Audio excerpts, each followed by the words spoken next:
My husband's coworker expected me to film her wedding for free, then dragged my name through his office when I refused.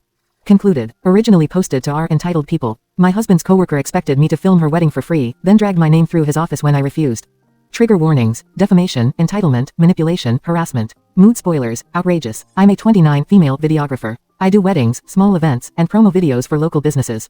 My husband, 34 male, works at an architecture firm, and one of his coworkers, I'll call her Rachel, got married last month Saturday, September 28th. Rachel told me about her wedding early last month. We met each other at an office barbecue my husband's firm was hosting. She came over very friendly and said, "Oh my God, I just found out you do wedding videos. You have to do mine. It'll be so nice to have someone I already know behind the camera." I smiled and told her sure, I'd love to send her my rate sheet. My prices are normal for the area, $1,800 for a full day shoot, editing, and a highlight reel. She smiled, said she'd check it out, and that was it.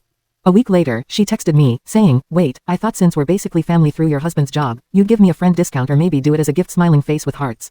I told her nicely that I don't mix personal or work connections with free jobs. I've seen how messy that gets, especially with people connected to my husband's office. She read it and didn't reply. Days passed and my husband came home from work looking uncomfortable. He said, "Hey, just a heads up that Rachel's been telling people you're doing her wedding video." I was stunned, because he knew I hadn't agreed to anything.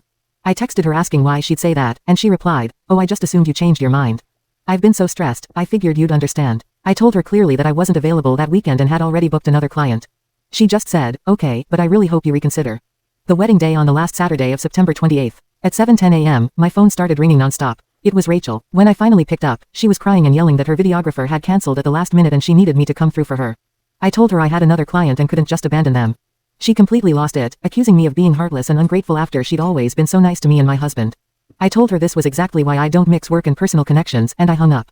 I blocked her number right after. My husband did end up going to the wedding for a few hours since it was a coworker event and he didn't want to make things more awkward at work. He said it was tense and Rachel barely acknowledged him. This past week, HR called my husband into a meeting. Turns out Rachel emailed them claiming I had agreed to film her wedding and then backed out last minute, causing her to lose precious memories.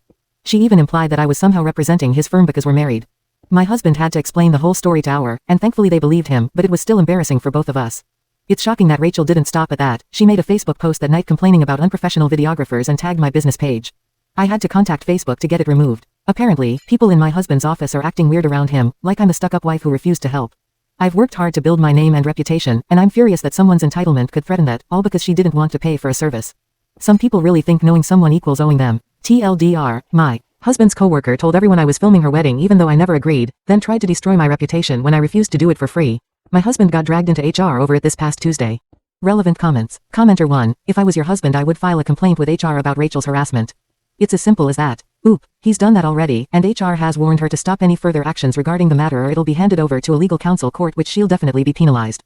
Commenter 2, file a suit for defamation. Did you screenshot the review on Facebook? Oop, yay, but my husband say I should just keep it safe for now, in case the matter escalates, since the matter is still under the HR custody.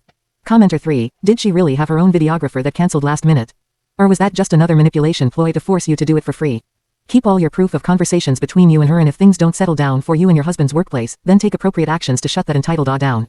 Oop, she's just a confused soul trying to make sense of a world that never made sense to her. Proof are intact. Update, my husband's coworker who wanted me to film her wedding for free finally apologized. Hey everyone, I posted a while back about my husband's coworker, Rachel, who expected me to film her wedding for free, then dragged my name through his office and even HR, when I refused. I wanted to give a quick update since a few people requested for it. So, Rachel actually apologized. Apparently, after HR looked into everything, and my husband explained the full story with messages to back it up, they made it clear she'd crossed some serious line. This morning, she sent my husband an email owning up to it. She said she realized she'd been unprofessional, that she made assumptions, and that she never should have told anyone I was filming her wedding before I'd agreed. She also admitted that posting about my business on Facebook was out of line, and she'd taken it down. She told my husband she'd clarified things with a few coworkers who'd heard her side of the story too. Honestly, I didn't expect her to apologize at all, so that was surprising. I'm still not thrilled about the damage control we had to do, but I appreciate that she at least took responsibility instead of doubling down. Hopefully, this is the end of it. Thanks again to everyone who backed me up in the original post. Y'all made me feel so much less crazy about standing my ground. Relevant top comments. Commenter 1, someone probably explained to her she could be sued for defamation. Oop, I think so. She just came back to her senses. Commenter 2, I would get your husband to ask a couple of colleagues if she actually did clarify the situation with them as she claims she did. After all, she did lie wildly in the first place. Why would anyone trust her when she says she's rectified things at work? Great if she did actually take responsibility, no harm in him making sure. Trust but verify. Commenter 3, people have a great capacity of lying to themselves. It took HR's pressure for her to step back and get a clear look at herself.